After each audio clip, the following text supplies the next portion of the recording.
I'm very excited. I'm Gary Lash. I'm the CEO of the YMCA, and you'll meet Jeffrey in just a second, who will tell you the whole format of tonight. It's a very special time. It's the only time. Oh, Aaron McCarty's in. Y'all be quiet. I called you back. It's to me, it's the first time, maybe the only time, that this five group of guys are here to be able to tell you what they do in our community to make our community better. They're each of them involved in economic development. I'm so excited that they're here together and willing to take this time to tell you, our community, and then you have an opportunity to ask them some questions at the end of this. But the efforts that these guys are doing are going to make a real difference in our community within the efforts that you make to make ourselves a better community. So we're very excited to have them here. Jeffrey's going to tell you who each of them are, then he'll explain the format. But thank you so much for coming out tonight. Thanks, Gary. So I wasn't going to read what I was going to say ahead of time, but this crowd's making me a little nervous, so I may have to consult my notes. But first off, I wanted to welcome everyone. My name's Jeffrey Goodman. I'm the Director of Marketing and Development here at the YMCA of Northwest Louisiana. We really appreciate all of you making the time to be here. Tonight is part of a larger initiative that we started here at the Y back in late February. The name of this initiative is Shreveport-Bossier, My City, My Community, My Home. It has two separate components. The first is a weekly interview series, and then we have periodic panel discussions like the one we're hosting tonight. Tonight is our second panel discussion, and we published 11 interviews on the YMCA of Northwest Louisiana's YouTube channel. The purpose of this initiative, I'm gonna read this because I don't want to botch it. It's a little long-winded. The purpose of this initiative is to create more awareness around the positive aspects of our community to help cultivate a healthier self-image. We also want to leverage our position here at the Y as a community center to bring people together to address some of the challenges we're facing as a community. Tonight's panel discussion grew out of a realization that we have an unusually collaborative group of economic development professionals who are achieving great things right now for our community, the 5 individuals that are here. And so I'll be quiet in just a second, but I just want to give everyone a quick sense of tonight's format.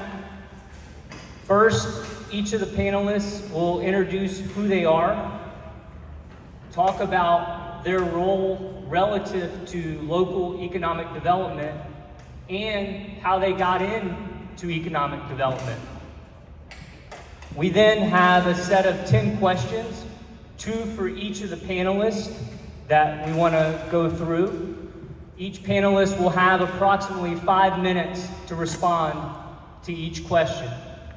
And then at the end, during the final 30 minutes or so, we'll open up questions for the panelists from the audience. So please sit back and enjoy. And again, really appreciate everyone being here.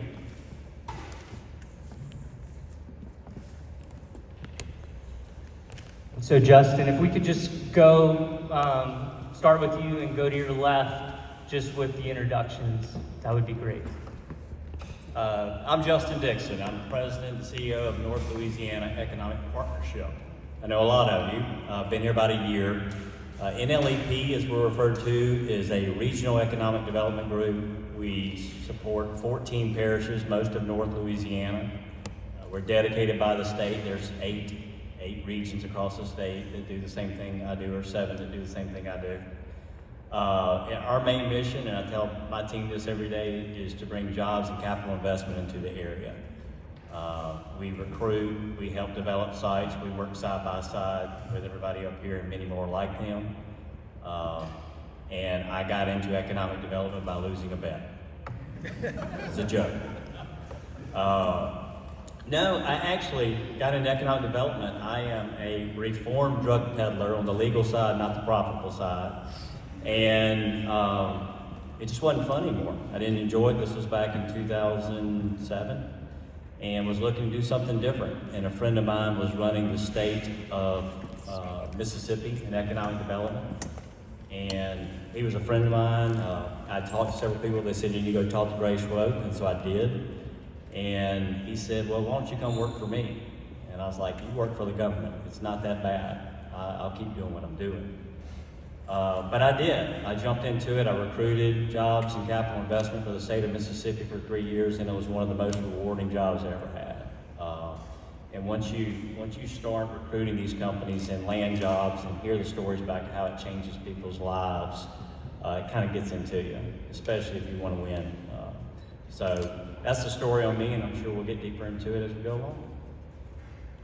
Good evening, everybody. Is this on? Hello?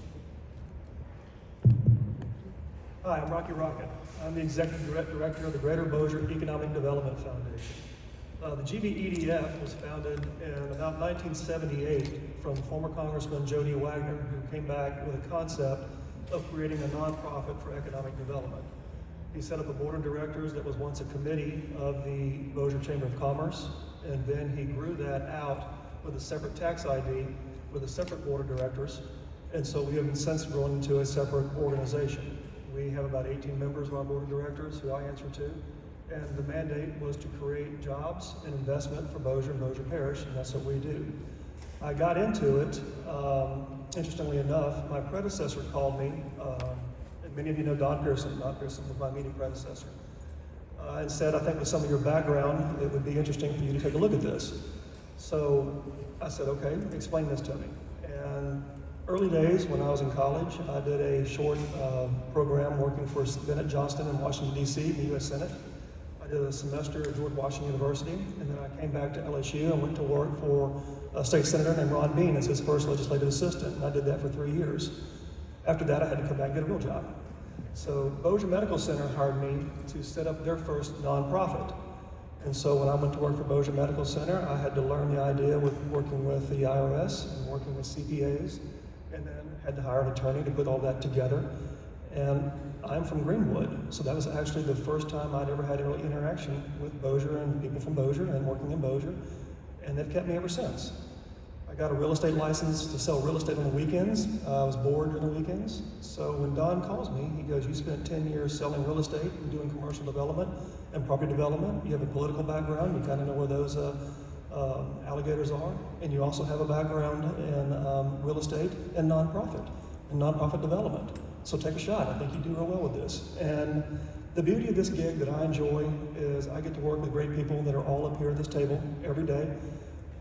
We see success, we see failure, we see how we can sometimes really change people's lives, and I hope we can get into some of that and some of the first-hand stories that I've seen changing people's lives.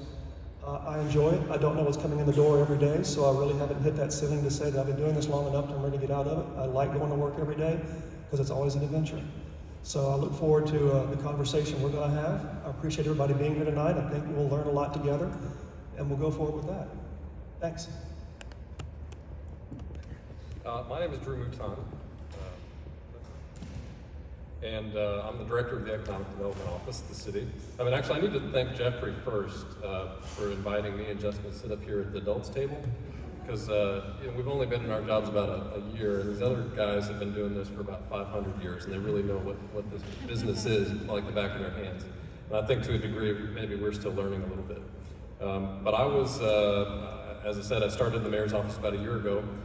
And as best I can tell, prior to a year ago, there really wasn't an Office of Economic Development for the city of Shreveport. And we've been looking around over the last 10, 20, 50, 70 years, and there's been a person that had a function there that did some of this stuff, but I can't see a time when we had a real comprehensive economic development function within the city. And that's critical because the city certainly can't do all of the things, but there's certain things that municipalities are uniquely positioned to do.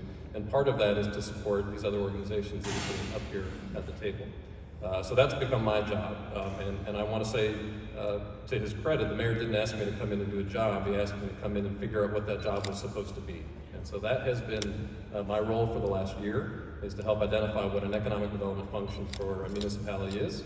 I am inherently lazy. I don't want to have to recreate the wheel. So we spent a lot of time looking around the country to see what is it that other people do really well. And let's do that. And those things that we've done in the past that didn't work, let's stop doing that. And so that is sort of my job in a nutshell, and we'll get into more detail a little later. Good evening, everybody. My name is Eric England, and I'm the Executive Director of the Caddo-Bossier Parish Support Commission, an entity that was created by the state legislature in 1962 in conjunction with the Red River Waterway Project. Many of you know it as the J. Bennett Johnson Waterway. Dating back to around 1980, the Port Commission first purchased their property, which now has amassed over 4,000 acres. So this evening, I'm here to talk about economic development. You may think, why is a port guy talking about economic development?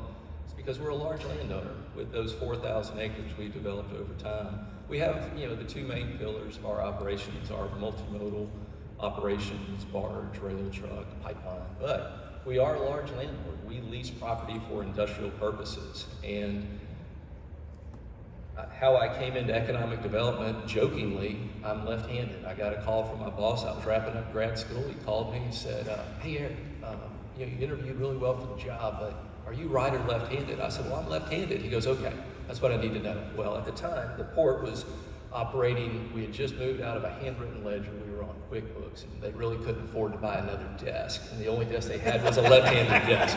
So I like to say I got the job because I'm a southpaw, but because I was green as a dollar bill, and just out of grad school at Louisiana Tech. And it's been a great opportunity to work for the past 27 and a half years at the port. I'm honored to fulfill this role for the citizens of Caddo and Bossier parishes. And this is what gets us up in the morning today, is the visionaries in 1980 that I mentioned earlier first began buying property. And I've spent my career developing that property, landing these 2,000 plus jobs and $1 billion plus of investment. But really what drives us is a few years ago, we went from an entity of 2,000 acres to 4,000 acres. And it's just been an incredible honor to lead the charge with our 9-member board and buy those additional 2,000 acres. And I'll tell you why. It's been a great ride to develop, and we'll talk a little bit about it, and recruit those industries. But take, for example, Hayes McDaniel right there, Megan's son. He's probably the youngest in the crowd this evening. But what we're doing today is developing those additional 2,000 acres so that when Hayes gets out of college, or when Hayes decides to take a job when he gets out of high school, there's going to be in place the footprint for the continued expansion. We had a business model that we set in place. We developed it. It's proven. We know it works. Now we're duplicating it for young Hayes and the others that'll come up behind us. Thank you for the opportunity, Jeffrey. Is it on? Okay. Well, I'm John George, the CEO of the BRF. I would tell you about my background, how I got here, but it would take up the whole hour because of the eclectic way I went through my life. Being a geologist first, and then going to med school, and then being a hospital development guy, and then being on the board of LSU supervisors, and being part of the air show at Barksdale, and being on the Barksdale Ford, the MAC president, and the 8th Air Force. So it gives me a unique kind of, they would never put me in charge unless I had plenty of experience, I can tell you that. So it's taken a long time to figure out how to get here. Being a member of the BRF and on the board of LSU, BRF had the opportunity to help take the Shreveport LSU hospital private, and so I got tapped for the job, and it was like you or nobody. And after seeing what they did to Baton Rouge and Alexandria, I thought I would step up to the plate. And when I did that, it kind of threw me into economic development, because the BRF has always been an economic development organization. In fact, if you read their mission statement in 1986, they are formed to diversify the diversify the economy in Shreveport. And so they were an economic development company.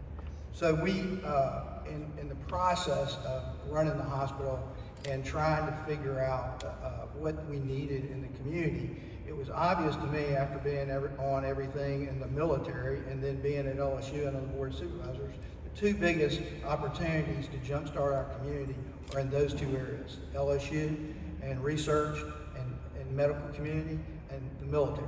And so as we went along, we realized that we needed to help LSU do what we call translational medicine and help them get their products out to the community. So we set up a company that does startups and helps take benchtop ideas and move them into the market.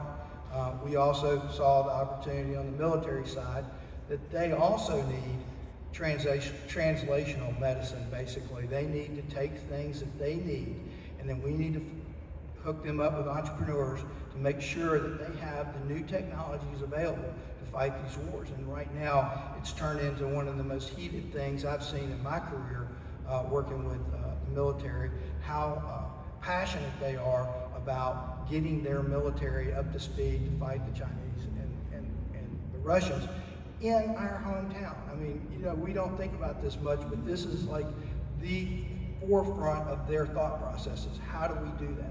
And so we're right here, and it's our obligation to help them, you know, help the nation. And that's how I got in it.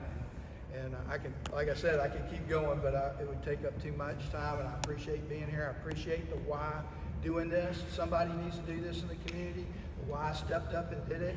I told Jeffrey to keep doing it because we need to change the attitude. I tell people this all the time. I'm born here, I'm raised here, I'm going to die here, and I want to make a difference. Thank you. All right, so we'll jump into the questions. The first question is for you, Justyn. And the question is as follows. I have heard it said that all the best sites in the world are taken and all the best deals are done. We are now dealing with runners-up, the best of second place. Do you agree with this, and can you talk a little bit about this statement? I do, and I don't. I was at a convention, site selection deal. We deal with what's called site selectors. They're hired by companies and they go try to find the best sites. It's a whole process that you don't even want to know about. But they had a conference, we were sitting there, and Dee Dee, well, most of us up here know Dee Dee. She's landed a lot of billion-dollar major manufacturing projects across the country. And she was heading up a breakout session on mega sites. And she said, we are now, and mega sites are big, major, 1,000+ acre sites, kind of like what Eric's developed out in the port. And they land these big, major projects, like Eric's done out at the port. And she said, all the good sites are gone. Everything's gone. We're now looking at the best of the worst. And this is true, and I can tell you about a month ago, Baldwin, Alabama. Now, Baldwin's a beautiful place to go live and raise your kids and vacation. But they had a mega site there where, you know, if you draw a circle around it, that's an hour's drive, which is what these consultants do to find out where their workforce is going to come from. And then you draw a circle that's an 8-hour drive that shows you where you're going to distribute to. Well, half of their circle is in the Gulf. And what comes out of the Gulf? Problems. So this mega site, which had been second a lot of times because of that, just landed a $2.5 billion aluminum plant. So to that point, yes. As far as all the good projects, absolutely not. We're seeing probably more projects on a all of us up here on a day-to-day basis. Capital investment on these projects is up. It used to be where if you had a $100 million project, it was incredible. Now it's got to have 3 commas in it before you can get somebody's attention. With reshoring, with what was going on and what was found out by COVID and supply chain issues that we had and products being made overseas that need to be reshored, that's not going away. It's been exacerbated with what's going on in Europe and what's going on in Asia. We have to fix that. We will be fixing that. Is the economy going to ebb and flow over the months to come? I'm sure. But that need is not going away. So if anything, as much success as the country's had in developing these major projects, major manufacturing projects, I think it's just the beginning, to be honest with you, for the next 5 to 10 years. Thank you. Okay, the next question is for you, Rocky. And the question is, what are the types of companies we can attract as a community? Let me answer your question just a second, Jeff, if you don't mind. I want to dovetail a little bit about what Justyn just said, if that's okay. I think we need to look at what the patterns of life look like in increments of time. If you look back at 20 years, 25 years, 30, 35, 40 years, what did this area look like? What did the traffic patterns look like? What did the rail service look like? What did the water service, there wasn't any 30, 40 years ago? What does the airport service look like? So I think that there are opportunities coming down the pipe that might be allowing us to look at new sites. So the question being, are all the better sites taken today? Yeah, that's probably true. But I think that the way life changes and the way patterns change and the way sprawl changes and the way communities change, I think that opens up that next opportunity for the new industrial parks or the new mega industrial parks or the next sites. And again, take that same increment of time, and I think you'll see deals that were done in 1980 that were the biggest deal you've ever seen that won't even compare to the biggest deals that are coming down the pipe, nor the technology, nor the companies, nor the products today that were there. So I think even going forward, I think that both of those bear some point that we have some growth, and I think there'll be opportunities for that. So your question again is that what do we sell and what are we good at selling and what do we? Yeah, specifically, what are the types of companies we can attract as a community? Well, you know, we got into a lot of trouble in the early 80s. A lot of us were here in the early 80s. We had all our eggs in one oil and gas basket. And I think we learned a valuable lesson of diversification in what we tried to do. And we recognized different industries that could be here. John's organization, the BRF, is one that was born out of that, with Mashihi and the organization to begin biomedical research and actually do that and get a cornerstone of medical. We began refocusing on Barstow Air Force Base, cornerstone on defense. We began the port, cornerstone of manufacturing, port service. I think that we have strengths to sell to and not just be diversification. But let's go back and see, how are we educating our kids? Are we educating our kids in one industry? Are we educating our kids in multi-industries? When Bossier made the investment to go to cybersecurity and cyber investment, we had a struggle, a real struggle, to try to bring talent to this area in that medium. And we still continue to have that problem. So what we started to do is actually build our education programs around what we were investing in. Do we want to stay into a single focus education program? No, you have to have a wide variety of talent coming out to be able to fill those jobs. Today, and y'all keep me honest up here, and all of us have worked on these projects, I think we're probably looking at about 500 to 800 jobs needed in the next year. Is that about right? Maybe even more than that. 2,500. 2,500, thank you. So that are needed in the immediate area in the next 12 to 14 to 18 months. We need bodies. We need graduates. So I will give kudos. Let's go back a few governors ago to Governor Blanco. Governor Blanco was one of the first to recognize that we had a brain drain out of Louisiana. And how do we capture that brain drain and bring it back here? We got to get out of our mold of creating one industry. So to create different ideas and keep the kids who are graduating in different talents, we had to incentivize some of that. Out of that was born the film industry. Out of that was born cyber incentives. Different programs to try to stem that talent tide back to Louisiana. So I think that we can sell to a lot of our talents, and we try to grow the diversification to keep our talent, to keep our kids, to keep the education programs that we have here. We struggle with that. We all know we struggle with that. But I think that we're getting to a point where we recognize that we have to change some of our graduates to be able to meet some of the needs in the workforce going forward. I hope that's kind of nails it. Thank you. This bends the nail a little bit. Thank you. All right, Drew, I'm coming back to you, but the next one's going to be to Eric. Eric, your question is Greenfield versus brownfield. Which would you rather have? Tell us what this means. which do you think is better if you had a choice between a greenfield and brownfield site for this community? Which would you rather have? That's a lot of questions, but fortunately I came prepared. So, yeah, only 14 pages of notes, and I'll start my timer. But so this panel up here knows economic development. Just scanning the crowd, I'm not 100% confident that when we talk greenfield and brownfield, everybody knows what we're saying. You know it by different names, but in our industry, when we talk about a greenfield site, think about it's one that has not been built on previously. It's usually agricultural land, but it can be undeveloped land in a city or a rural area. Greenfield project is one that lacks the constraints imposed by prior work on the site. Typically what a greenfield project entails is a development on a completely vacant site. Architects, they start from scratch. So in our area, what are we thinking about? Think about the port site, farmland, just wide open space. Brownfield. Brownfield is land that was previously used for industrial purposes. The term brownfield refers to the fact that land itself may be contaminated.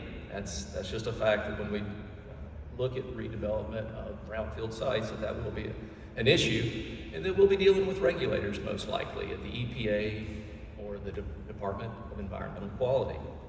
And just taking into account the activities that took place on that site prior to.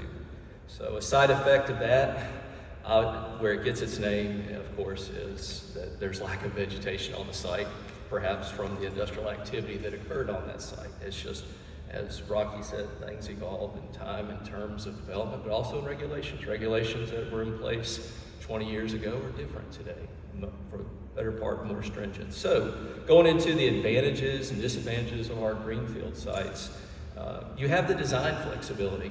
Like I mentioned, you can hire that architect for your project requirements. You have room to grow.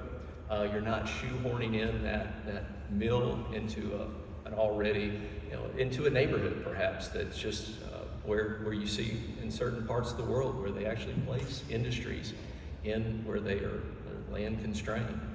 You have different ownership avenues. It can be leased or it can be purchased, but sometimes when sites are wrapped up in brownfield, there are legacy issues and ownership issues. And zoning is generally easier in these sites. You go before a zoning board, and given that it's a greenfield, it's generally a little bit easier. Generally. Disadvantage is that you have a huge infrastructure bill. You're most likely going to have to do what the port did for 20 years and install 30-inch water lines, 18-inch force mains, large electrical lines, large gas lines, roadway, railroads, so on and so forth. A lot of times in brownfield, those are there. And they're further away from the city services, longer commutes for your workers. But now, the advantages and disadvantages of brownfield, we know some of them, but it reduces the sprawl and destruction of the green space. It contributes to redevelopment of a city section. So those are some positive, and if possible, you're able to use the existing infrastructure, and it may be in place. It improves the brand image, for a city by investing in it and being good environmental stewards in that regard. And a lot of times with your brownfield sites, you see that there are grants in place that are afforded to the industry. So the disadvantages, it can be complicated. It's like remodeling your house. You open a wall and you might find something. Well, imagine purchasing a plant that might have had chrome, for example, and you find that you drill some observation wells and you find that the groundwater and the aquifer is contaminated. And you bought that site. Whether or not the person before you has that liability, it's still an issue. It's going to interrupt your development. You're going to be dealing with it legally. You have the structural requirements, of course, the building codes that were in place, or not the building codes, of course, after, the stricter hurricane standards were put in place, we have more stringent.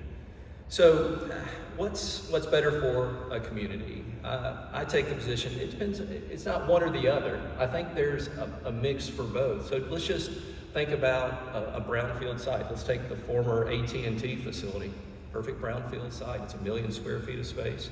Take the former General Motors facilities. There's an argument that can be made that that building needs to be bulldozed and start over, or can you find that right fit? Where's the opportunity cost of that? Now, with regard to heavier industrial, you're going to find the site selection consultants. If you're talking about a 9-figure investment, they're going to optimize. They're going to analyze it with spreadsheets that would just make your head spin. But they will find the best use. Fortunately for our city, and I'll talk a little bit more about this a little bit later, but by representative of this panel today, more importantly, our board of directors that we report to and work for. In addition, I mean, I work for you, the citizens of Caddo and Bossier parishes, but we have not taken this, if you will, view of we are not going to expand our community and attempt to draw jobs to the area. We are going to pursue this. The fortunate thing for us in Caddo and Bossier parishes is we have both, and we have the expertise to develop both. Thank you. Okay, the next question is for you, Drew. And the question is, how do you get everyone in the community to realize we are all involved in economic development? What is everyone in the audience's role with regards to economic development? Well, I guess the easy segue to that first is to refer back to the thing that I skipped over. There was a truth that kind of came out of our introductions, which is that no one gets into economic development on purpose. I don't have quite as many stops along the way as Dr. George down there, but I have about half as many, and that's still 10 times more than a sane person would have in their normal career progression. So really that's to say, I think all of us up here are recruiting, so if anyone in the audience has an interest in economic development, you should grab these cards and you should email us and we should talk. Because there's a lot of cool things that we get to do here. But what those are, I think, is the way that I answer your question. Across the entire spectrum of economic development activity around the country, we basically do 5 types of things. First has to do with the conditions of business. A lot of these are soft types of things: regulatory, taxation, quality of life. They're economic development activities that pertain to that. The second part is well represented up here. It's what we call industrial site selection, where big companies come to town to build factories and manufacture things, that sort of deal. We do something called business retention and expansion. That means that we attend to the existing businesses to help them grow, or at least ensure that they stay. We do workforce development. As Rocky mentioned, we've got to have available skills to fill these jobs. And then the last piece is sometimes we talk about branding, but really it's understanding our identity, making sure that we have a regional brand, and then managing that so that folks are attracted to our area. That covers the entire gamut, by the way. So now you're schooled up on how you do economic development. You can apply for these jobs that we're posting. But I think the idea is that there's a way that all of us play a part in this. Certainly, the way that I got here, frankly, is by being a job creator. I spent a lot of time, I started and I built up a bunch of companies, and it put me in a position to know how to grow business and how to create jobs. And that helped me understand a core part of how economic development works. And as I mentioned when the mayor called me in, I figured out some of the other pieces, but that fundamental element of what are we really trying to do, grow our economy, well, I had that part. And that's a part that you all play too as well. I think we've certainly got job creators in the audience. We've got some folks that are maybe sitting on the sideline thinking about being a job creator. Right? I'd encourage you to do that. But our part of this, certainly up here, and I take it on myself as a part of the municipality, if we're not doing the things that create those conditions that are conducive to you establishing your business and growing your business and helping people develop skills and being available to fill those jobs, then that's going to create a disincentive for you. And you're going to think about moving, or at least maybe just not taking a step out and risking your own efforts in being part of this economic growth. Perfect. Thank you. Okay, John, this next question's for you. Talk a little bit, if you could, about what you're doing to partner in economic development. So we do a lot of partnerships. In fact, everybody in this room right here, we've done some type of partnership. Some of them informal, some of them formal. The port, we have a formal contract agreement. In the last couple of years, we've been funding a recruiter to go out and talk to 100 CEOs a year. So we've been doing it for 2 years. He's talked to 200 companies, 200 CEOs to recruit people into Shreveport and to market Shreveport. To let people know that we're available, that we're open for business. We got a lot of good attributes, especially, at the port. I mean, I wasn't thinking about brownfield, Greenfield, but the BRF is a brownfield. and the port is a Greenfield. And we send a lot of stuff to the port, and that's our biggest asset that we have is the port. Because it's a industrial park with a river, which is very important. It is a nice facility. We partner with many people. I'm going to go down. I'm going to try to get this in 5 minutes. I know enough way I'm going to do it. But we partner with the military. So how do we partner with the military? We went to our federal delegation, and we believe that we lack the military defense contractor base in this community to protect Air Force Global Strike. Okay, what does that mean? Well, they make the world go around. If you know anything about defense contractors, they lobby the lobbyists. They give donations. They get money. They bring money home. That means projects for people. That means work. That means jobs. And there's a whole cycle. In fact, they call it the military-industrial complex. And we need to have a robust one around here. You go to any other base in the country, you'll see a big military contractor base around their base, their Air Force base, Army base, Navy base. And so we are putting an effort to try to make that happen. So we just recently went and got $37 million. We are working with 8 military defense contractors that are located in the Shreveport-Bossier area, and we were able to connect Air Force Global Strike, their needs, with our contractors. We got them money that's outside of the military budget, so these were appropriations. And these guys already have, for 2022, have $37 million to start doing work for Air Force Global Strike. I call that a great partnership.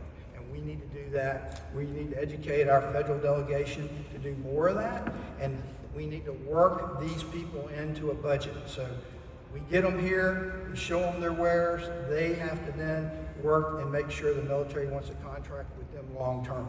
That's our first, that's one of my first priorities. My second priority is LSU. LSU, we have always helped LSU, we will always help LSU. And so LSU, we just, this morning, the reason I'm in a suit, Drew was there. We did the grand opening of the CMIT building, which is the Center for Molecular Imaging and Therapy. It was $19.5 million. This community raised a good portion of that money, and the money that we made in the past on the LSU campus with CMIT or PET scans, we used that to build this new facility. We cobbled together, we had 3 buildings, we put them together, and we put them on one on the corner of Greenwood and Kings Highway. You all should see it, and it's very nice going down I-20 to look to the right and not see the bingo parlor there anymore, to actually see, CMIT building. And we're going to try to continue to do that with our little 60-acre brownfield that we're trying to fix up. The third thing that we do is we started the Shreveport Next, and I already mentioned that with the port. And the port and I have a formal contract, and we go out, and he's saying 200 companies. And these 200 companies, we have probably 8 deals working right now at the port in various stages of completion. And some of them are as big as $1 billion project, and some of them are as small as 40 people. I think is probably the smallest, maybe smaller. But the idea is that our job is to create excitement. We want to bring as many people. I don't care what they do. I want them working here. The more people, the more jobs, the more stuff going on. You have no idea what's going to happen. And one of these guys doing one of these big projects will be ready to snap them up. And we come across a big project every once in a while, and I turf it to NLEP because that's what they're set up for. We're set up for making more efficient things like the Air Force or the LSU. That's where we really hit our niche, to try to make things work better. The city, we partnered with the city. In fact, the city and the parish were the impetus for the EAP program to sort of jumpstart these startups in translational medicine and actually the Entrepreneur Acceleration Program. And Drew knows all about this, and I think he's very supportive of it. We partnered with them to do the watershed program. We put up $70,000 to get the engineering report so we could do it quick. Drew and them put the application in. We got $5.8 million to fix the drainage problem between I-20 all the way through LSU. If you've been here long enough, you saw the cars float away down the ditch at LSU one year. And that goes all the way into Betty, Virginia Park. So there's implications for residential areas too, that we think we're going to fix, and that was a great partnership, and those are the kind of things that we're going to continue to do with the city, and we'd like to do more. EAP is, my favorite thing of all. Dave Smith back here is the executive director over EAP, that's Entrepreneur Acceleration Program. We had the bright idea that we would try to start up 100 companies in 10 years. And I think Dave's already hit 100 companies and we're only 8 years in it. So we've undershot what we thought was impossible. So, if you hold expectations high, good things happen and you get good people to do work, they do miracle things. But those 100 companies, startups are difficult, absolutely. But out of those 100 companies, only one has absolutely gone away. Now, some are better than others, but we've created about 327 jobs with those 100 companies. And most of that capital has been raised by the wealthy individuals who are interested in keeping Shreveport alive. Now, we've syndicated a lot of money, and I think it's almost like $130 million that we've cobbled together to bring to help these companies in. We've led that charge. Every one of them, we either own an interest in them or we've helped them and they've paid us to do the work. So what we do on the front end is they give us an interest in their company that something like what we define if they were successful, they would be worth. So it's a great deal for them. And then that engages our people to stay involved. So we don't let these guys go. As Dave says, we stay with them for the long haul. So once we get involved with them, we're there. And we think at some point in time, we'll have a success ratio that will help and that we can keep funding these things for eternity. And that's the goal. 1 minute, John. Told you. DMI, the Digital Media Institute, we just partnered with LED to take DMI's courses statewide. They gave us a $500,000 grant. We partnered with Natchitoches, Nunez. We're talking to LSUS. There's somebody else I forgot. UNO. And so we hope to expand that, and that will help the movie industry. And the last thing is we have Caddo Parish School Board, the Bossier School Board, and the DeSoto School Board. We do 2 programs that are just fantastic, and those are the STEM and the BioStart. And they're in partnerships with LSU and with Southwood. So as you're seeing all this bad stuff with Southwood, we pay for a counselor there to help them in college. And we have 33 students and that out of 36 that are already accepted to college.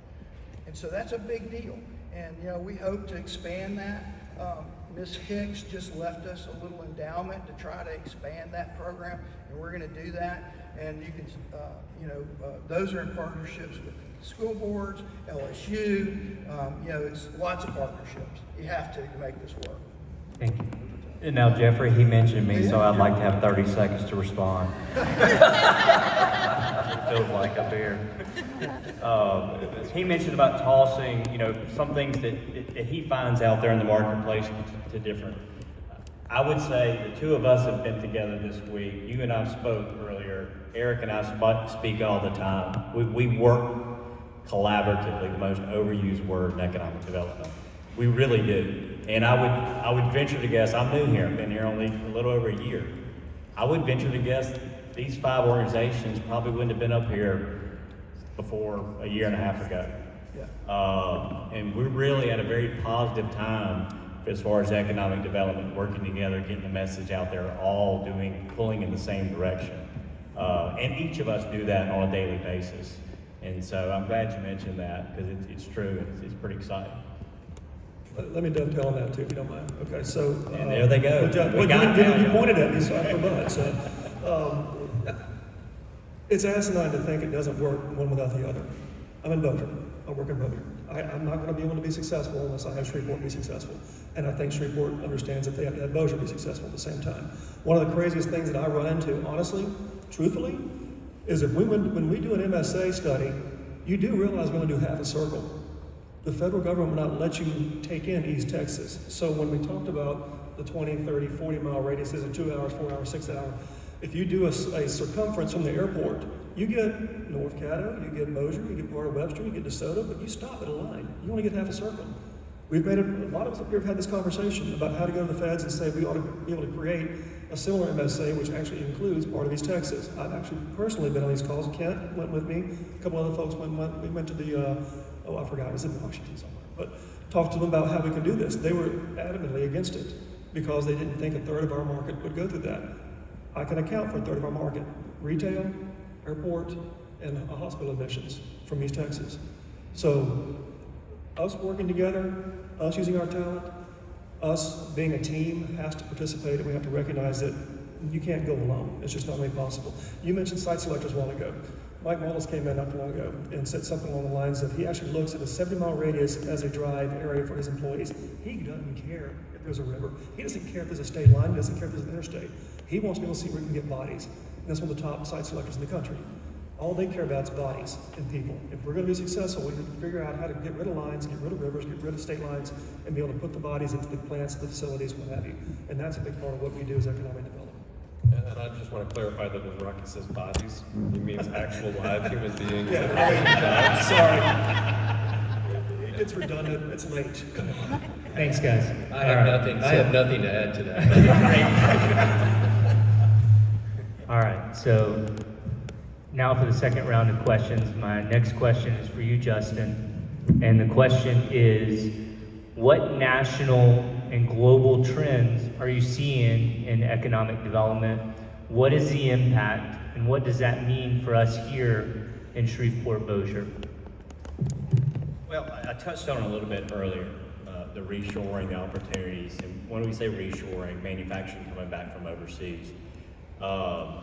We had a company in, I don't know, it's four months ago. As a matter of fact, John and I talked about this company up in DC Mardi Gras. So we do, we're not just saying this, we work together.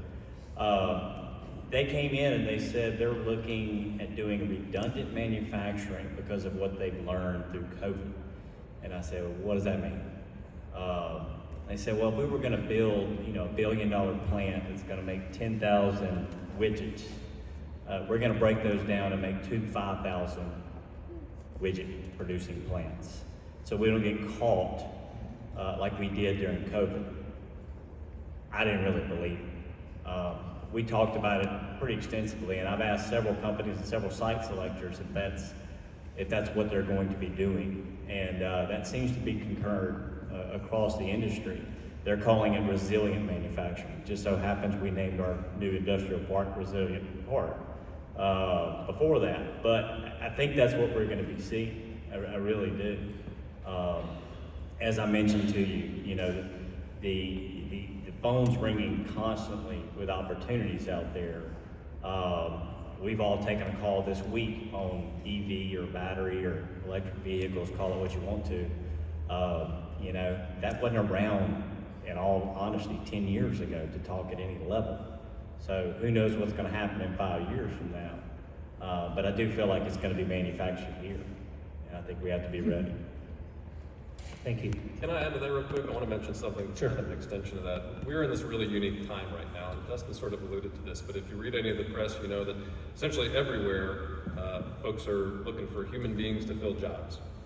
Post-COVID, the sort of production boom has taken some people out of the workforce that wanted to work, but left a bunch of jobs available for those that are not being filled.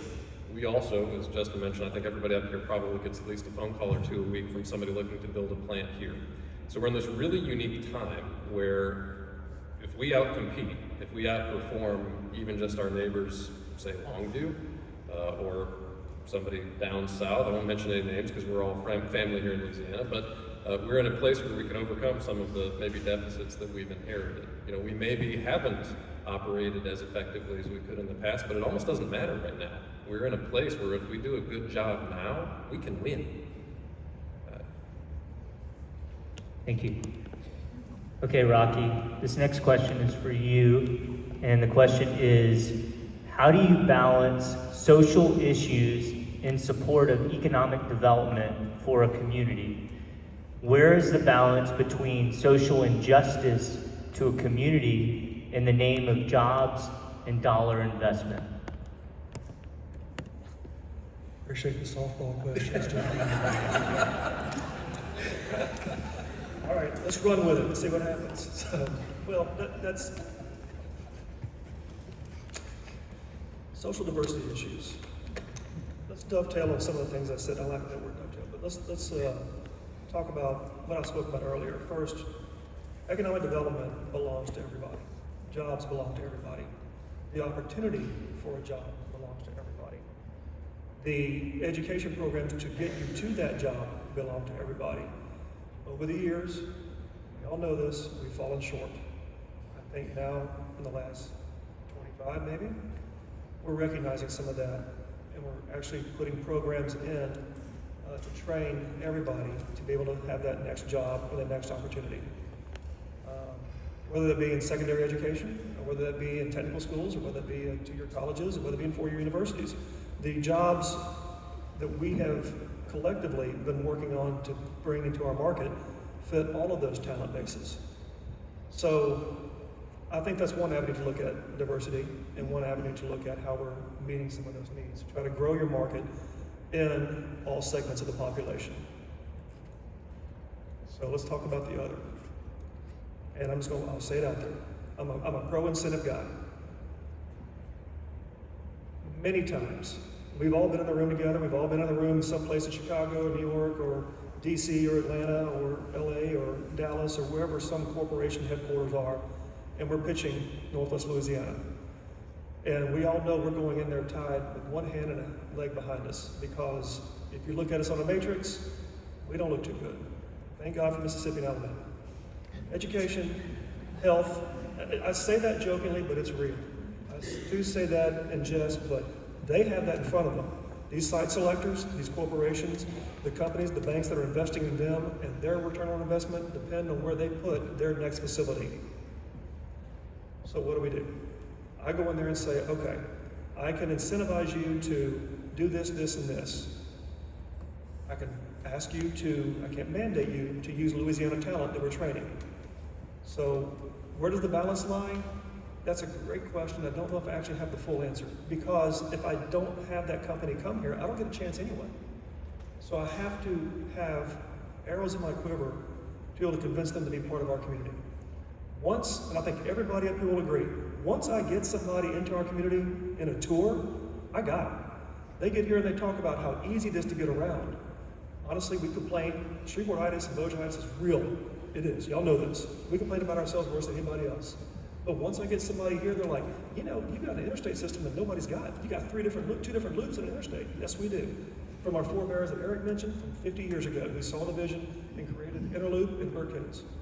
Nobody else has that. Heck, Dallas is on their second loop, and they just did that, what, 10 years ago? Took them 30 days. But we have infrastructure, water, sewer, competitive power, competitive gas service, the things that they look for in infrastructure, water, rail, air, how you get material in and out of here. I can compete. I can win. I know I can. I just got to get over that hump and tell them that if you get a look at me, then I can take a look at that. I can't do anything immediately about education and health. I can work and make baby steps, and everything on the matrices we look bad at. But, you know, there is some abuses in some of these incentives that have taken away from some of the education programs in the state of Louisiana. I can say with confidence, I've been doing this a while, Northwest Louisiana was not one of those big players. I saw firsthand some of the folks in the larger industries who did take advantage of it, yes. But we have to have that. We have to have those incentives, and we have to open their education programs, and we have to bring the talent in our area across the board to everything from a line worker to a manufacturer manager to a CEO. We have to have all of that. Accounting, attorneys, all of it, the whole breadth. We have to be able to offer that, and we have to do it across the board for all our kids. Thank you. Okay, the next question is for you, Eric. And the question is, could you talk about how you determine the benefits versus cost to the community in terms of economic development? Where is the sweet spot? What is the risk-reward balance? Be glad to. Thank you. We've talked a little bit about the boards that we all work for, and as an organization and with our partnering organizations, we have made the decision that yes, we are pursuing the retention and the expansion of industry. So you've heard the phrases, NIMBY, not in my backyard, there's even banana, build absolutely nothing anywhere, never again.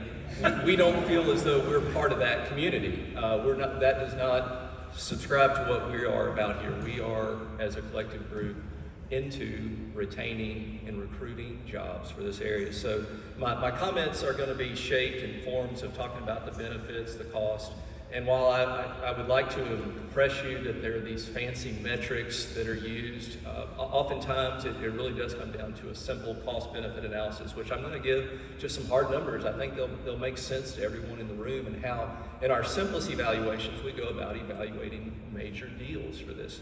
So benefits, and I'll run through these pretty quickly and focus more on the cost-benefit analysis, but of course jobs. Justyn mentioned that, jobs. Well, let's optimize here. Let's talk about jobs and not just say a job's a job. You have how many? Well, you want to quantify how many jobs. What's the quality? Are these going to be salary versus hourly? Are they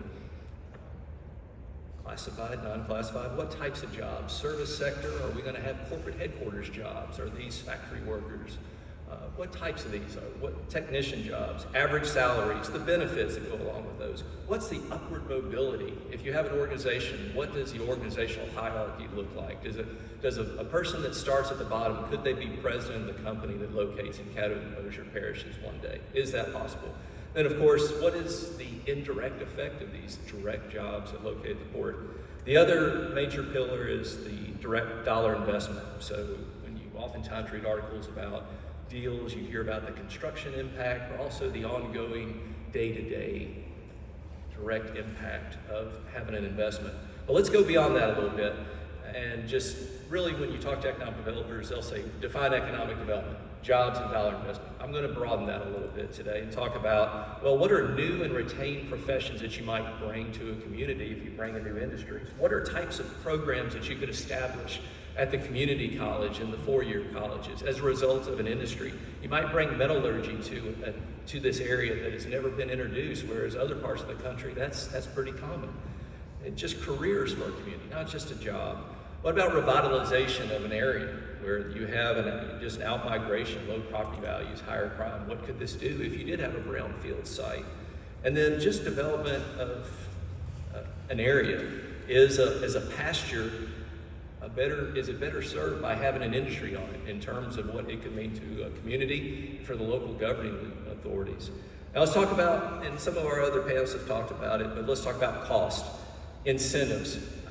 I'm one of those that when we sit in a room with a company and the first thing they ask, what are your incentives? Whether they're statutory provided by the state, whether they're local. If a company just starts out asking, what are your incentives? We oftentimes will not give that prospect attention, because if you're looking to shop the incentives to locate your mill, it's probably not going to work. You need to be focused on other things such as your labor supply, your logistics, just your overall cost of operating. But the cost also are, what are the tax abatements? And Rocky's touched on this a little bit. This is a good segue into this. What are the job training programs? What are sales tax rebates? What are sales tax abatements? The infrastructure needs. Ladies and gentlemen, I'm sitting here telling you our roadway costs have increased 100% since COVID. Our structural steel costs are 280% increase over a building we built a year and a half ago. Structural steel, 280% increase. And here we are. You have to take all that into account if the local entities are asked to foot that bill. What is the opportunity cost of a better deal? If you sit on that site and you pass on a deal, what's that opportunity cost of having not recruited it? And the one that you'll never really know is, what is the cost of if you do the deal with the company and a better deal comes down the road a week later? So in our analysis, we want it to be practical. It has to be understandable and accountable and quantifiable. We approach deals because we're presenting them to our boards of directors. They're accountable to you, the citizens of Caddo and Bossier parishes. We calculate all those benefits, and it can be a simple cost-benefit analysis. And in terms of, I realize perhaps the angel investor is looking for greater rate of returns, but we're talking about a community and a state for that matter.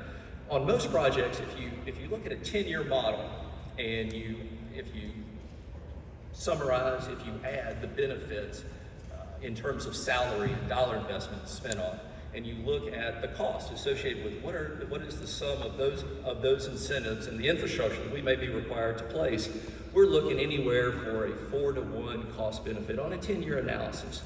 There's some range there, but generally speaking, if you're looking at a 4-to-1 from a government perspective, that is a good deal for a community. On a rate of return, anywhere from 6 to 10%. But again, these are where you're recruiting a $1 billion deal. There are a lot of zeros in a lot of these deals, but your analysis may produce more on a lower price, lower CapEx investment, but on your larger ones, you might see the rate of return just a little bit less in terms of percentages, but in the dollar amounts, they're high. So in a nutshell, that's how, when we analyze deals for the community and working at things, working with our local and legislative and congressional delegations and all that can be offered, that's the point of view and that's the perspective and that's the analysis that we're completing. Thank you.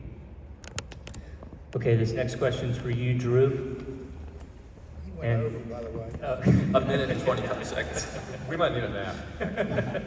So this question has a lot of parts to it. And I apologize. Is it about diversity? No, it is not.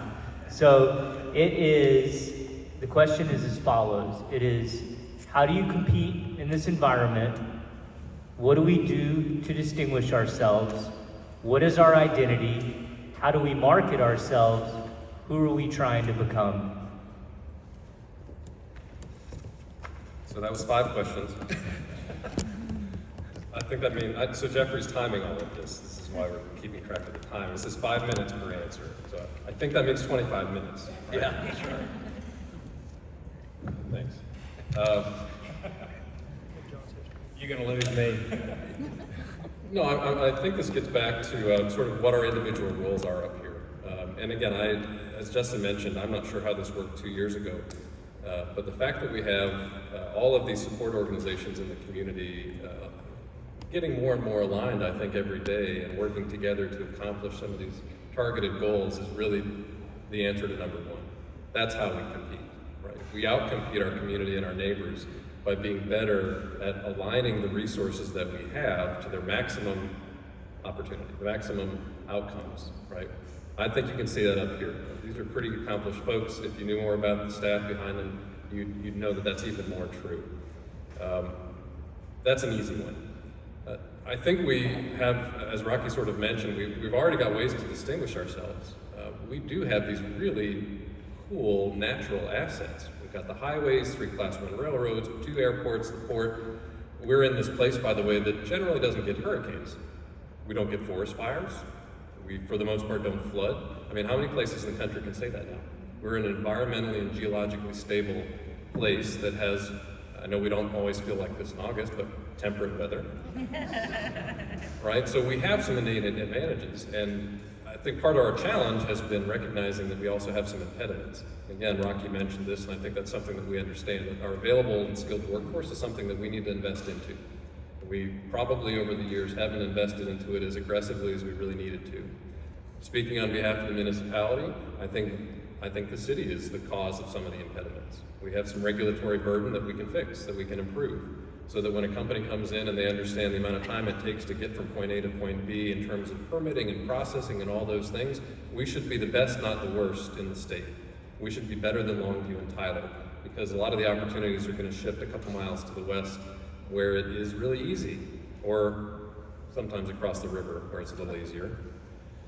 But those are things that we already have and that we can do a better job on. The identity marketing and what are we becoming piece, I would just tell you that's probably the most complicated question that I've heard, and I've been asking it for the last 2 years. And as I think a lot of people know, I'm a transplant. I moved up here about 4 years ago. I spent 30 years before that in South Louisiana. And it's critical and essential to what all of us need to do.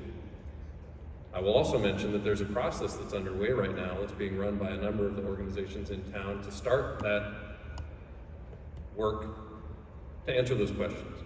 But I'll plant these seeds with you and suggest that it's not always just a matter of marketing what we are. I mean, that's an important part, and I appreciate that Dr. George is maybe, in my own network and a group of people, maybe the most fierce and capable cheerleader that we have anywhere in Northwest Louisiana. But also, we do sometimes fail to be able to easily answer that question of who we are. There's a lot of history here. We have been kind of a one-trick pony from time to time in oil and gas, manufacturing, film was big, and each of these things have sort of tailed off. So does that define who we are as a community? We're not all about gumbo and Mardi Gras, but we do gumbo and Mardi Gras. And so part of what we, our collective organizations, and I think you as a part of the community want to do is work through this process to help us, the people that are out here selling the community and building structural assets that we can build jobs and things on, help us understand how we have a clear and easily described identity. And then the rest of the things kick in. We'll go through this process of developing an identity, build campaigns off of that, understand what our marketing looks like, and that helps us bring in these opportunities, and it helps us as citizens understand sort of who we are so we explain it to everybody else. Thank you. Okay, John, we're down to the last. Boy, just a minute. Just because you have 5, you don't have to use them, you know that, right? So this is the last question from me, and then we'll open it up to the audience. So, John, the question is, where are you deficient? What tools are you missing to make you more competitive in your economic development efforts? Money. That's the truth. It's money. It's all about money. All these guys here will tell you it's about how we get money. We are so far behind. I can't even tell you about organized capital in our part of the country. My staff just luckily put some numbers together for you. I'm not even talking about the big towns like New York or San Francisco or the big venture capital places. Places like Alabama, South Carolina.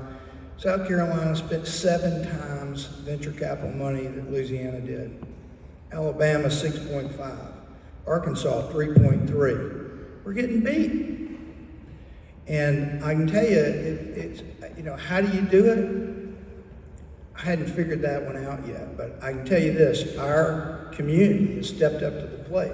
If it wasn't for our wealthy individuals that have a concern for the community, we wouldn't even be that far behind. We'd be a lot further behind. And we've been doing that forever. So, when you want to identify who we are, we're hard-working people, okay? We are hard-working. You listen to Graham Walker over in Minden and why he's successful in the little town of Minden, it's because they're hard-working people, and we don't give up. And we're not going to give up. And so, even though we have it's a high watermark, we can do this. We just have to keep trying. I tell people all the time, there's a joke when I was running the hospitals and recruiting people. I had our CEO meeting at the Cub. And I said, how in the world did you get all this stuff together, and why in the world we at the Cub? And I said, because it's the center of the universe. And when I kept making a joke of it and telling everybody we were the center of the universe. And we had this meeting at the Cub, and there was a big African American that worked for me, and we called him Papa Smurf. And Papa Smurf did all the cost reimbursement. And he came down to do an audit in the Hutchins building downtown, if y'all know where that is. And he was there on 9/11. And 9/11 came, and of course, we knew that the president was flying into Barksdale before the nation did, because everybody's family members worked at the base. And so we started getting telephone calls. The president's coming, the president's coming, the president's coming. And Papa Smurf came up there and said, oh my God, it's the center of the universe. And my wife had just given me a present, a picture of Shreveport in 1932, and it said, center of the universe. And everybody in that office signed it. And I believe that. I think there's stuff here that we have that nowhere else has. I've been all over the world. I've opened up hospitals in 21 states. I think there's something here we're missing, and we need to get it back, okay? And everybody here, the reason y'all are here is because y'all know it too, and we just got to keep working. There's no way to figure it out unless you just work through it, and we can figure that out. These guys right here are fantastic. You know, I tell people this is the hardest job I've ever had. It's so difficult to get somebody to come in and then convince them who've never been here. Now, you can't get any of us to leave, but you can't, convincing them to come here is difficult. And Justyn is, he's got the hardest job of all. He's trying to put a 1,400 acre tract that doesn't have an oil well on it together. You think you can do that? Any landmen in here? You think you can find us a 1,400 acre tract without a oil well right in the middle of it? It's impossible. I mean, if y'all would just drive down one day and get a coat and go see the port, you would go, oh my God, I didn't know this was here. You know? If you would sit in Drew's shoes and see the bureaucracy that he has to put up with to get a deal done, you would choke, okay? And Rocky's over there doing the same thing. We all look over at Bossier and go, oh, they're doing great, but we have all sorts of problems. Rocky and I work on deals together. We're fixing to, we're doing an entertainment thing that somebody wants to be on the Bossier side. One of our companies is moving over there. There's all sorts of stuff, and we got to start looking at the positive. We got to start talking about, somebody's crime. I've been waiting for that question. I'll just answer it. How many minutes? I got 15 seconds. Tulsa has higher crime than us, and they have better economic development. Nashville has crime higher than us per capita, both of them, and they do economic development better than us. So it ain't crime. So quit talking about it. We're getting beat economically because we want to be beat, and we got to get out of that system. I'm out. Thank you. I'm taking my 30 seconds again. He was talking about finding sites. That's what it's about. And I moved here from Mississippi.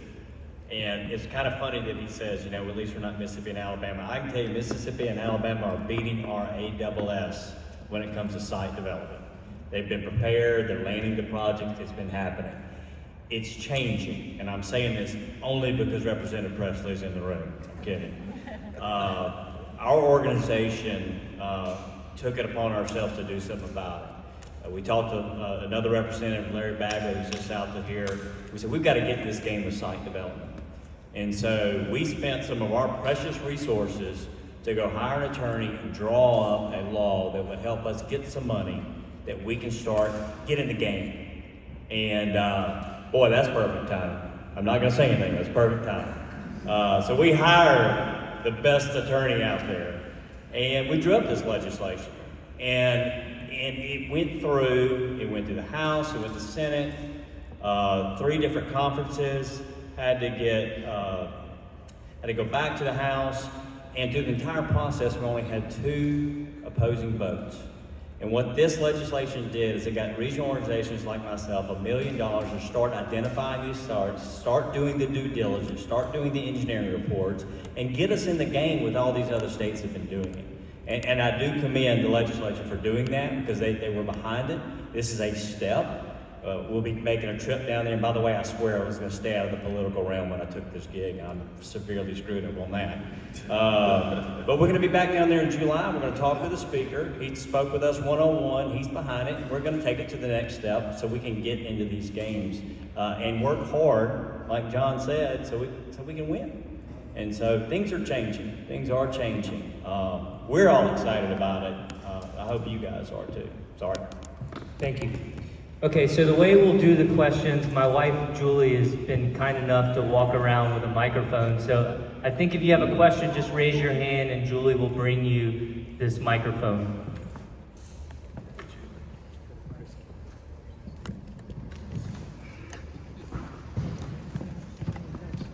And guys, just please speak into the microphone. We're in a big room and you need to be close to the microphone. Thanks. What can we do to get the inner-city connector finished right? Well, I was looking to see if there is right there. The guy hiding 4 rows back. Drew, will you repeat the question just in case? I'm sorry. So the question was, what can we do to get the I-49 intercity connector completed? And I want to say that I'm the least involved person. I just am, I guess, the one willing to speak here. It's a complicated topic, but the gentleman right behind there actually is the subject matter expert for the entire region in the room. That's Kent Rogers from what's called the North Louisiana Council of Governments, Northwest Louisiana, NLCOG. So this is a complicated thing. I've been able to spend some time with State Secretary of Transportation, Dr. Wilson. We spent a good bit of time with our federally elected delegation on this thing. And the number to do this changes every day. So I'm not going to give you an answer, by the way, because I don't think that there is one. I think that if you ask the subject matter expert here, it's not a simple matter of politics. It's not a simple matter of coming up with the right design. These bifurcated communities that we've created over the last 50, 60, 70 years are a real thing. We really have a lot of examples around the country of highways that came in and destroyed economic opportunity for certain communities. That's a real thing. We have that here, by the way. Our Cedar Grove community once was very much a thriving community. 49 came through and essentially turned it into a not a thriving community. I can talk to you more specifically about that. Our office has done a pretty deep dive on that particular one. But the end result here is that this North Louisiana Council of Governments is in the process of developing a design, and I don't want to speak for you, Kent, but feel free to stand up. Developing a design that is as reasonably uncontentious as it can be. That by itself is a challenge. We need to be able to line up our state, federal elected delegation, and that, of course, is a bit of a challenge. But then there's a resource distribution thing, and I'll just share something that Secretary Wilson shared with us. Since he's come into his position, Department of Transportation and Development at the state worked really hard to distribute federal transportation dollars into the various districts around the state. I don't know what the current number is, but I feel like the last time we talked about it, was something north of $800 million, right? So let's call it $1 billion or so to do this project. So I pose this back to you as a decision maker. As a community, do we want to invest $1 billion into this one project that connects this roadway and then not get any money for how many years? Because it has to be distributed around the state. Complicated issue. And I'll only complete this by saying, I spent 30 years essentially in private industry, not exactly having control over everything that I did, but I mostly ran companies, so I had a lot of control in what I did. And I got into city government with a whole lot of ideas and discovered it just doesn't work the way you think it does. We are bounded by a whole lot of law and ordinance, and this sort of between a rock and a hard place decision making. How do we allocate resources? So I only say that there is a process that's involved, and I'll again keep looking at the subject matter expert in the 4th row back there, and say that their office is leading this process, and hopefully over the next several months we'll come to a good conclusion where our stakeholders can align and we can move this project forward in a productive way. Mr. Kinsey, I'd like to answer that in another way. I think it would be one that we can all take forth from this meeting. So I'm a member of the NLCOG NPO, and we go through a process. It's federally regulated. It's the NEPA process. It's a federal process by which you evaluate all roadway construction of a major source like this. You work through a stage 0 feasibility study, you work through a stage 1 environmental study, and if in that stage 1 is determined you have issues, it gets opened up into a full-blown environmental impact statement. And that's where we are right now. We're in the stage 1 EIS, okay? So we're established that we are in this EIS process right now. And every move that's being made, as Drew is saying, is being done. They're crossing their T's, they're dotting their I's and their lowercase j's in this matter, because what we're working towards, and this is what the takeaway is, we're working towards a record of decision, also known as a ROD. We want a ROD with I-49 intercity. Until we have a ROD, there is not an I-49 intercity. We need the ROD. Record of decision, thank you, John, is what you are looking to achieve, that you have satisfied all of these issues: endangered species, cultural resources, environmental, ad infinitum. That is what the stage 1 process end result is the ROD. Now, here's the reality of also, as Drew was saying, There are folks that are sharpening their knives right now. We can be doing all the good, our legislative delegation can be helping us raise all the money, but there are folks right now that are sharpening their knives for two reasons, primarily. Number one, if during this NEPA process where we were looking to get to the rod, we erred and we made a mistake, they'll file a lawsuit citing the inconsistencies and mistakes are made. Even if it's all done according to the spec, you can count on a lawsuit coming from the group that does not want the I-49 intercity. I'm a member of the MPO. I'm equally as frustrated. I think it's taken too long. I don't defend how long it's taken. But all that we can do, and this is the takeaway you can do, is contact every member of your congressional, legislative, and local delegation and let them know you want the rod completed as soon as possible.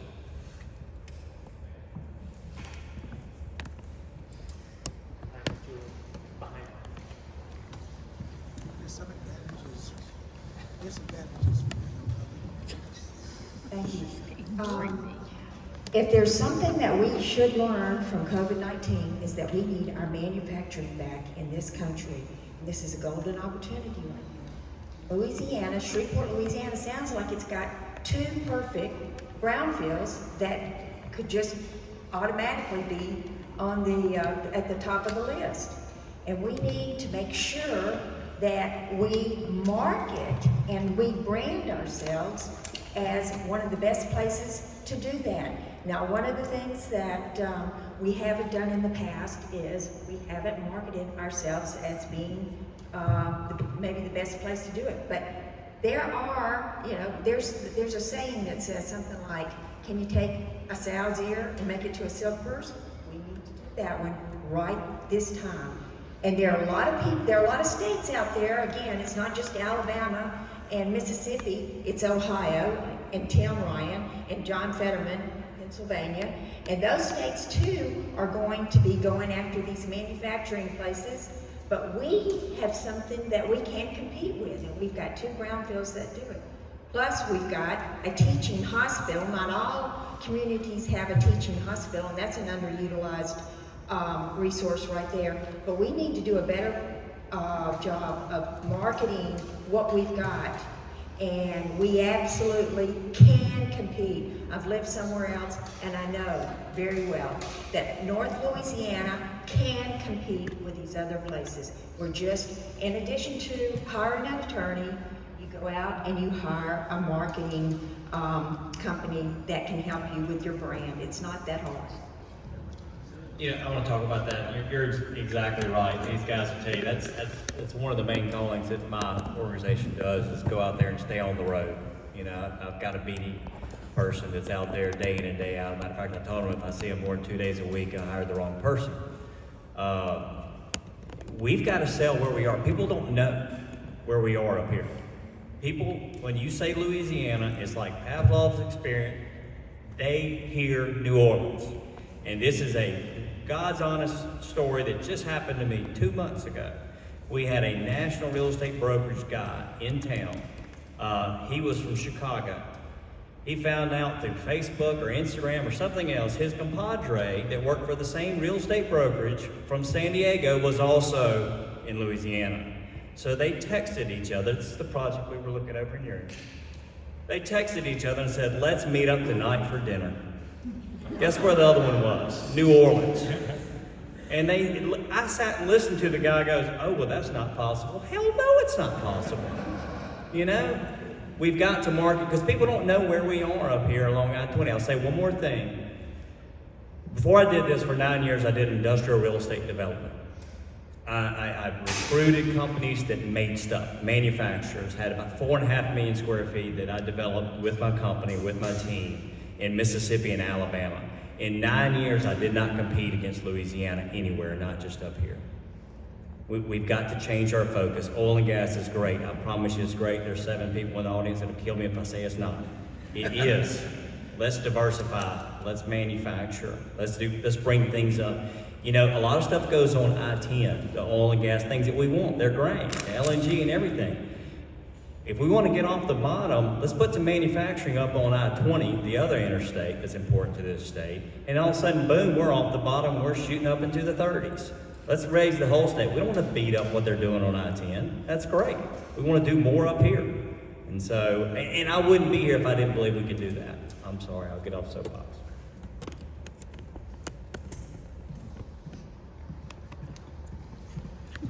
Yeah, I'll put a little 2 cents on the marketing thing. So we are marketing the port and the BRF, and the reason we've undertaken that is because, quite frankly, none of the other guys here have enough money to do it. And we don't want them spending their money marketing. We want them doing other things. So the port and the BRF hired somebody to go out, and we're seeing 200 guys in the last 2 years, CEOs. You know, we send marketing material out. We're doing that. In fact, right now I'm waiting for an RFP to come back on some videos so we can do some marketing. Eric doesn't know it yet, but I was going to hit him up for some money, help us do the marketing, because, you know, what are we going to market? We're going to market the port. I'm telling you guys, we are sitting in a great spot. We, you know, since, you know, Clinton, we've been pulling back from the rest of the world. We've been pulling back out of NATO. We've been pulling back, taking care of the rest of the world. And so kind of, you know, increased under Trump. And what they're doing is, if you look at under Clinton was a NAFTA agreement, Canada and Mexico are going to be our trading partners in the future, not China, okay? And so you've heard all this about reshoring and all that stuff. You just saw Union Pacific buy KCS, all right?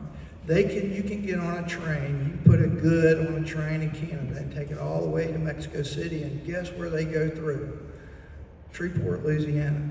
You can get just about anywhere in the country by rail. That's the cheapest route, okay? Trucking's getting pretty expensive now. And the first way, you know, you get to that point is by water, and he has the port. And we need to make sure that that port is looked at and kept healthy by the people who dredge the river. And the way we do that is bring more business in here. If we bring more business in here, they'll be griping at the people who keep the river open, because it has to be open. To be a river, a navigable river, it's got to be like open 70% of the time and 9 feet deep. And so when we do that, we have a gold mine here. And the problem is we don't have enough money to go put a mega site together. And every time you do a mega site, we can't figure out how to get the oil wells off of it, because they're making a bunch of money. So we got some real issues that we got to work around. But I'm telling you, we have a gold mine here. We have an international airport, you know. We have this rail system. We have a port, a waterway. It's the cheapest way to move goods. It comes right into Shreveport. We have great stuff, and we are marketing that, and we're going to continue to market it. And we need y'all to know it so y'all can market it.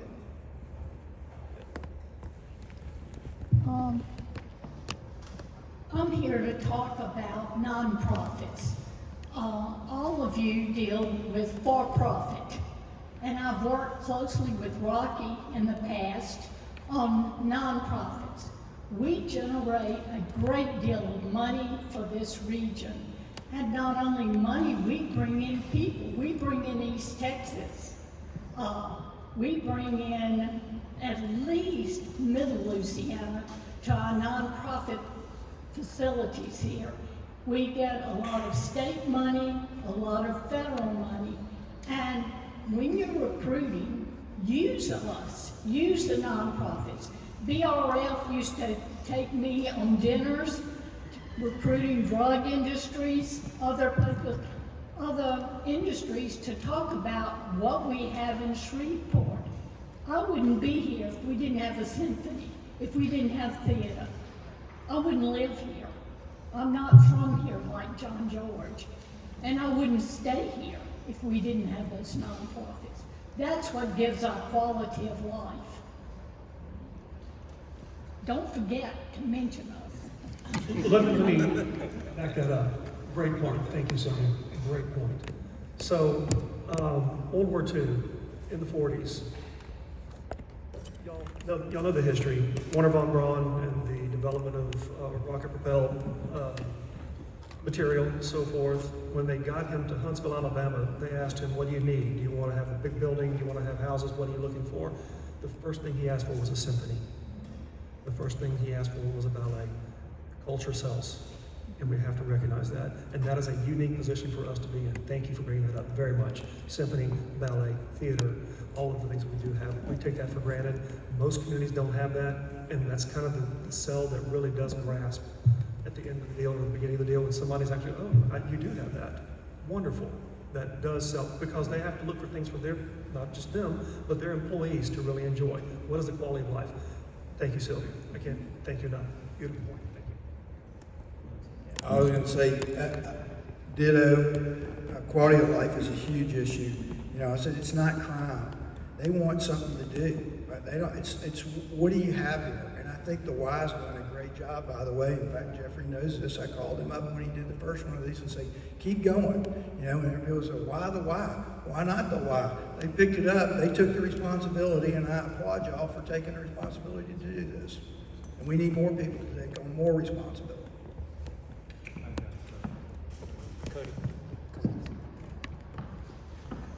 Just to add to that, we have a community foundation that's one of the tops. Of a city this size, and the community foundation is just outstanding. And I'm very proud of them, proud of Sylvia. I'm really impressed with you guys. I know a lot of you individually, but we've got a real talented group right here before us. And Jeffrey, appreciate you guys putting it all together.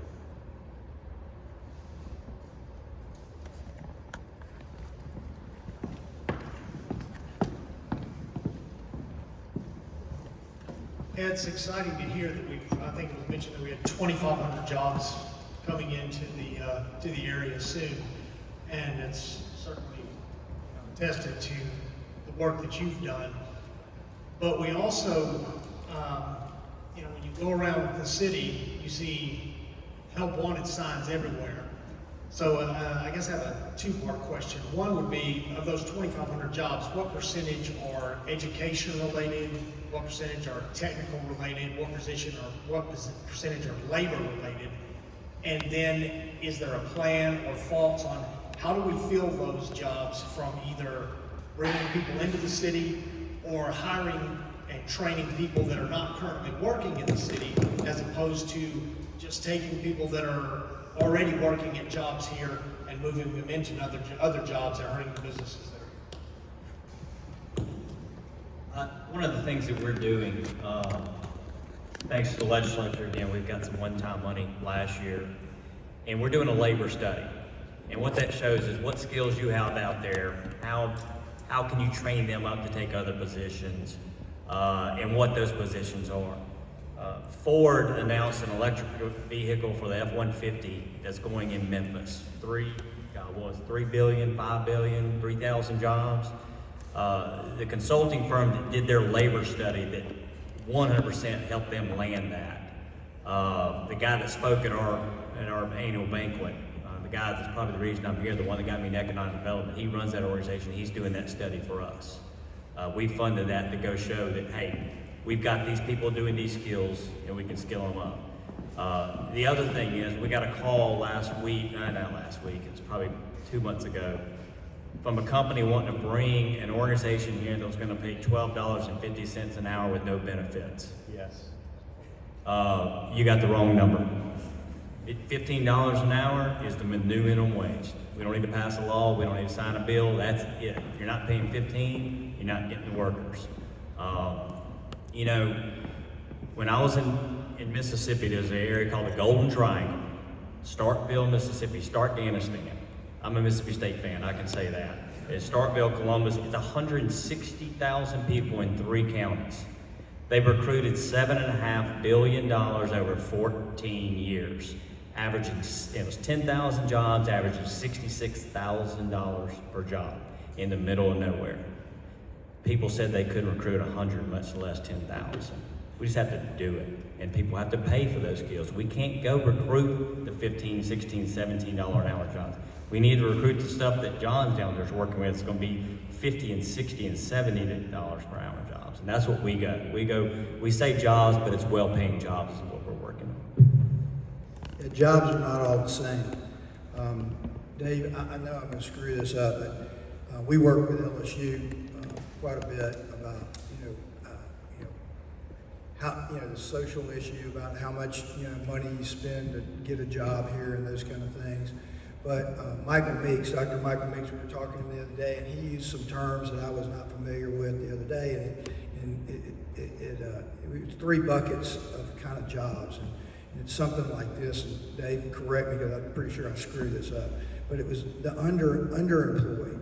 So like this, we have a lot of underemployed people here. You would think, okay, and that's a employee that's going to try to get to the $15, okay, that probably doesn't have a lot of education and maybe doesn't even have an opportunity to go back to school and change careers and those kind of things. And we have a lot of those, okay? And so we have to do those kind of things. And I think Amazon and that's the kind of jobs that they're going to bring, $30,000 a year, $40,000 a year. Then you have the underperforming class, which would be all of us, okay? We can do better, okay? We all can do better. We can get better educated, we can do things, we can rise to our potential, and we haven't done it yet, okay? At 62, I hadn't got there yet. I don't know how to get there, but I know I can do better. I can do a little better maybe on Excel, I can promise you that, okay?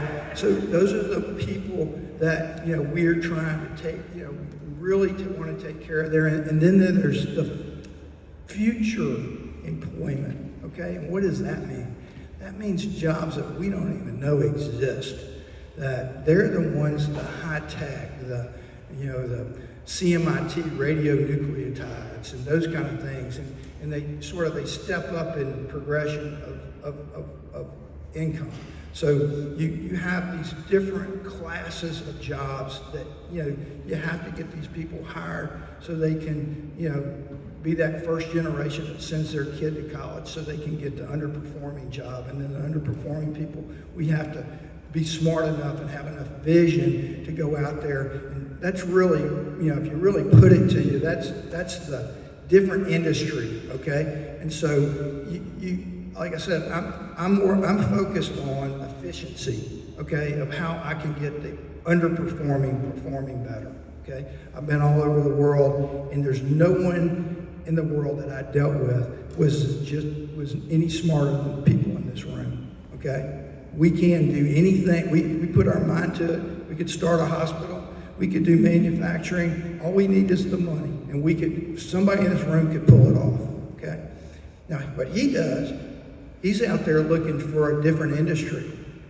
He's trying to bring somebody in that manufactures something we don't manufacture here, okay?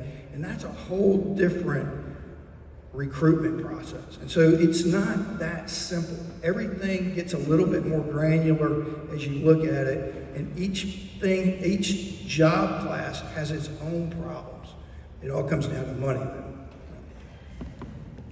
I want to thank y'all for coming in. Go ahead, Rockett. That's an interesting statement. It's not lost on everybody up here. If you want to know what we talk about at 9:30 or 10 o'clock at night in the Cub, this group of nerds talks about how we're going to find people to put all these places together. I do think we're in a unique position because of it. And I think for the first time since probably the early 70s, looking at all the numbers, there'll have to be an in-migration of population in this market. To go back to your marketing question, but the marketing question, I think at some point we're going to have to address how to recruit people to move here to fill these jobs. And that'll be the first time that I've seen that, and I'm from the 70s, so I mean, it's been a long time since we've had that. We've had a loss for a long period of time. But John's right, Justyn's right, we have a lot of underemployed individuals in this community. But to fit that, we're going to have some in-migration to make that happen. And the company's going to have to help us do that too. So we'll rely on some of that talent base. But yeah, good point. I want to thank everybody for coming, especially our panelists and our guests here tonight. I think you can see what great talent that we have here. This is the first time that this group has been together outside the Cub, to have this kind of forum here. And Justyn had If you something. would bring beer next time, it would make it a lot easier. And Justyn had something to do with that golden triangle out there. So that's the kind of talent that we have here. And I think you look around and see the talent and the opportunity that we have in this room here. This group of people can make a difference, continue to make a difference in Shreveport-Bossier. So I really thank you guys for coming. I applaud you guys for showing up. So thank you so much.